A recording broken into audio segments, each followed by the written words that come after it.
I turned myself out to get out of this damn town. That was about 7 years ago, and I told my roommate I needed money to buy a ticket, and she said, well, I know I will give you your ticket.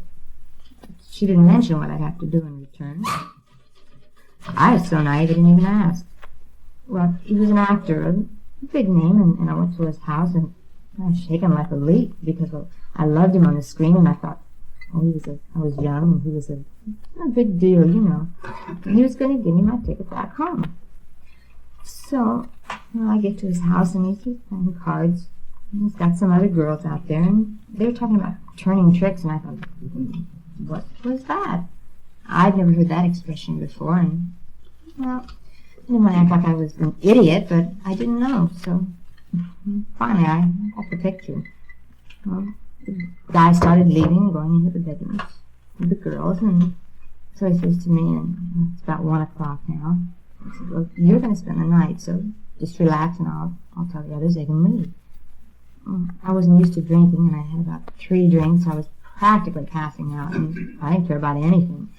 So then everybody leaves the room, and this guy makes a pass at me, a real pass, and I screamed, and he got mad, and he said, you're going to get your ticket back. I want you to go back. You're too naive for this town. What are you doing out here anyhow? You told me to go home to your mother. In a couple of years, you'll be old enough to come out here, but right now, you're going to be caught for being out after curfew. So then I started to get scared because he was mad at me. So he says, listen, you go in that room and take your clothes off. And well, I went in the room, and there was another girl there, and she says, get your clothes off and go back in there.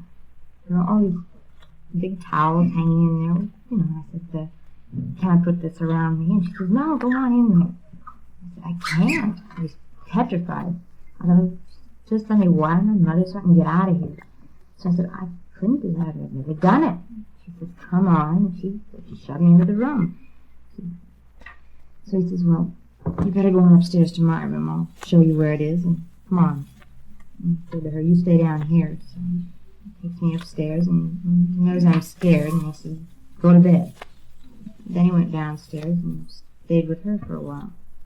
I came back and spent the night with him. And we had sex 2 or 3 times that evening. Actually, I'd had sex before, but never with a man that old. And I never did leave. I never went home. I got the money for the ticket, but I never went home. I had been in this country 6 or 7 months. I didn't make a dime, and I didn't try to work. I was studying acting. I was broke, but I knew some people, and I had room and board for free. They helped me out a little bit, and I went to school in the day and goofed around a little bit, you know. And I took a little modeling job here and there. Not much. You can't live on that. It's too little. And I am too tall to be able to do anything really. Acting deals and things. Most guys are too short. I never intended to be a big actress anyway. To be a big star or anything. I had a language barrier that I had to overcome to be able to do anything. And even if I did overcome this, I am very limited because of my height. When it comes to pictures, there are so many girls anyway, so why should I try? So I needed money all of a sudden. Actually, I was spending a lot of time doing social work. When you think of it, I mean not charging money. I knew there were a lot of married guys who wanted to pay to have an affair with a girl so they wouldn't be obligated. A friend offered to introduce me to some of these men. It was repulsive the first time, but I just cut out everything that had to do with feeling. I lived with one guy for 2.5 years.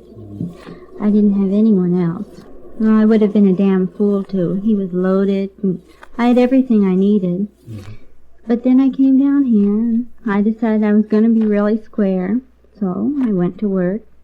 But after having money, you just can't go to work. It kills you. You get your paycheck at the end of the week, and you look at it, and you say, damn it, I worked all week for $60, less than I could make in a day.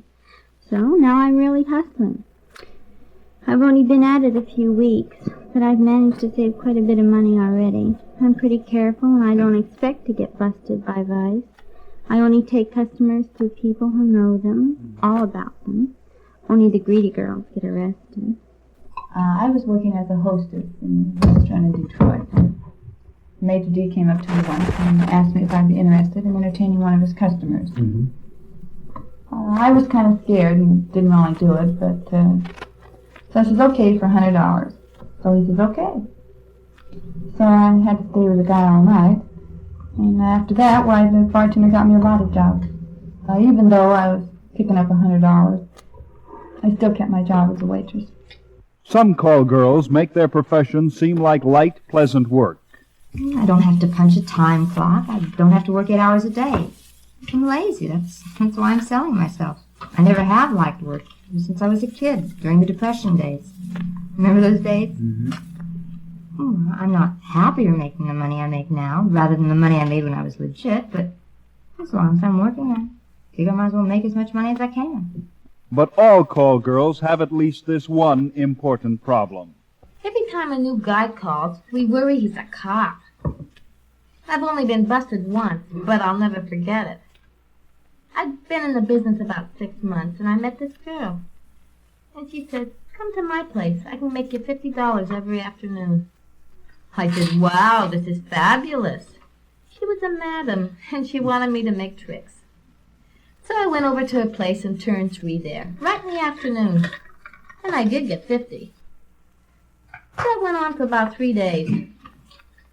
Well, she called me one night to come over. She said there would never be any nighttime business, because her husband is home at night and she don't conduct anything. She said the trick would take 20 minutes. Mm-hmm. So she gets her husband out of the house and she says to me, start getting undressed, so when they come we can get them out right away. So I says, okay. I kept my dress on. You know, it's kind of one of those sack dresses, loose cut. So when you take the belt off, it just hung down. And I took my underwear off, and I was standing there, and these 5 guys come in. So she pulls one guy aside. She says to him, what goes? So he says, these are my friends. We want you both. Just like that. I had just started to unhook this thing and back and take off my belt, and this guy comes over and pushes me down on the bed. I thought, oh my God, he's drunk or something. And I started getting a little perturbed, and I'm looking over at her, and she's hiding in the corner against the wall and giving signals to me. So I'm trying to pull my dress up, and she's still making signals to me, and I don't know what's happening. She was trying to tell me it was the Vice Squad. I had this long, long hair, and I looked about 16, and the guy takes my hair like this and says, come here, you're going to juvenile tonight. I didn't know what anything meant, and I didn't know what was going on, so I spit in his eye. I said, don't pull my hair. And with that, he says, okay, come on. He says, do you know what's happening to you? You're being arrested. I said, for what? He said, for what? So he says to her, tell her for what? She says, don't say anything. He had placed the marked money on the table, you know. So I said, you had nothing against me. You got no case. But they took me down to jail, and I stayed there for days, it seemed. All this happened 4 days before Christmas. I spent Christmas there. They didn't let me out of their sight. This one cop, the guy whose eye I spit in, really had it in for me. He really gave me a rough time downtown. He couldn't forget that I spit in his eye. All night he talked about it like he had it in for me, and he hoped that I got convicted. Well, he got his wish. The judge found me guilty. The cops proved their case when they left the money on the dining room table.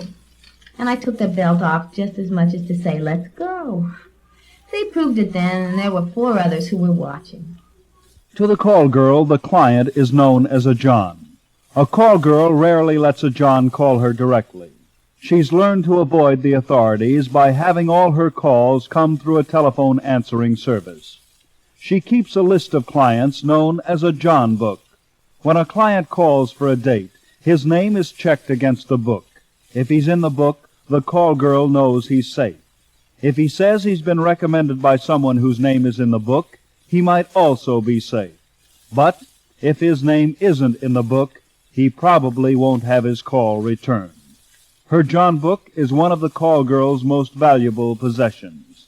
The names in it are worth money to her and to other call girls. A girl's John book is worth at least a couple of $1,000s, and sometimes a lot more. It's worth it even if you can get only a couple of good guys out of it.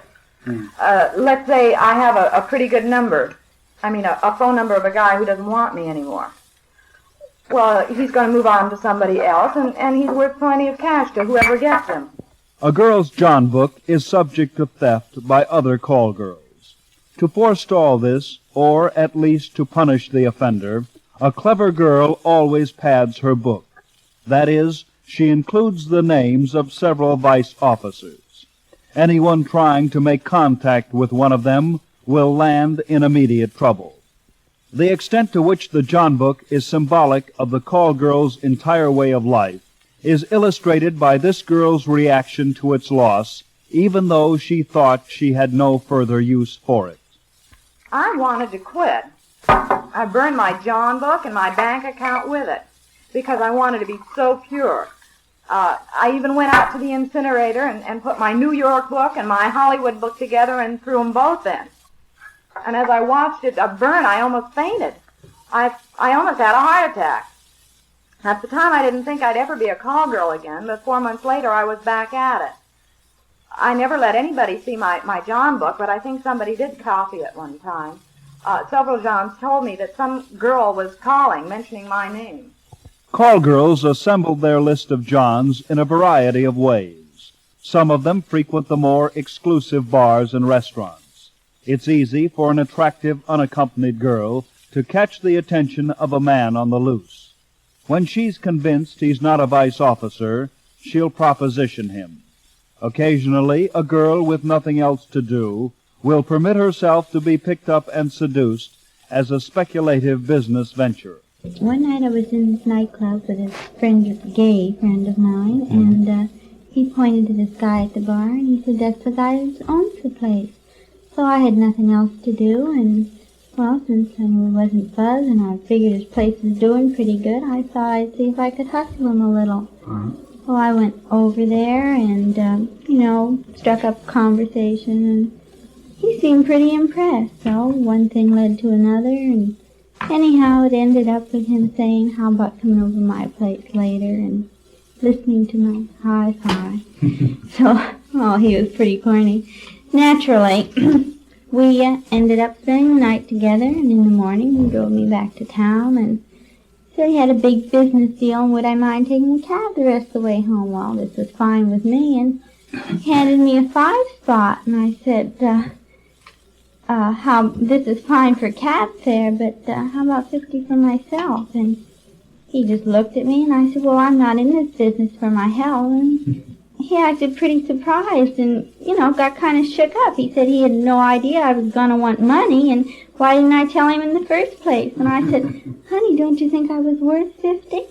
I said, "You're a big businessman," but there was no sale, and I think his feelings kind of got hurt, So I said to him, okay, thanks for a great evening, got out of the car.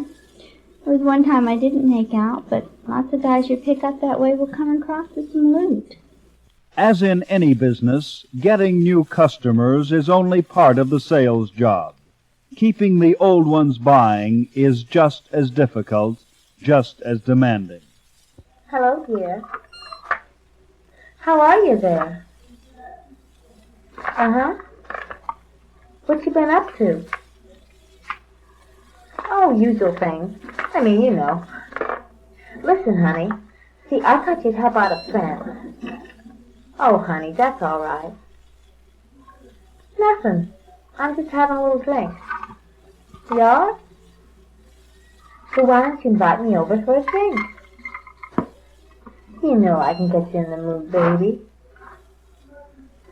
Well, I am, and my rent's going to be due Monday. That's not nasty, baby. I do care about you, and I would like you to be in the mood. Well, I can't be in love with you yet. Come on, baby. Don't you want to see me? You came to my rescue the last time. You know I don't. All right, I'm only asking. You know what I was thinking? Next time I'm going to bring somebody with me, and we're going to have 2 for 1. No, really, baby, she's a girl. Hey, I got a great idea. I've got a book with me I could bring over. You'll flip when you see this book. This one will paint a picture for you. Well, we can put music in the background. Oh, all right, baby. I won't hang you on the phone any longer. I just thought you wanted company. I'm really very nice when you get to know me. What do you mean if I get something? Aren't I enough? Well, what do I have to do? Put you in the mood? I am not blowing my stack, really. I'm smiling every minute I'm talking to you. I got all kinds of goodies. Ideas, you know. But I'm not going to tell you over the phone. You either want to see me or you don't want to see me. All right, all right. If I think of something, I'll call you back. All right, bye.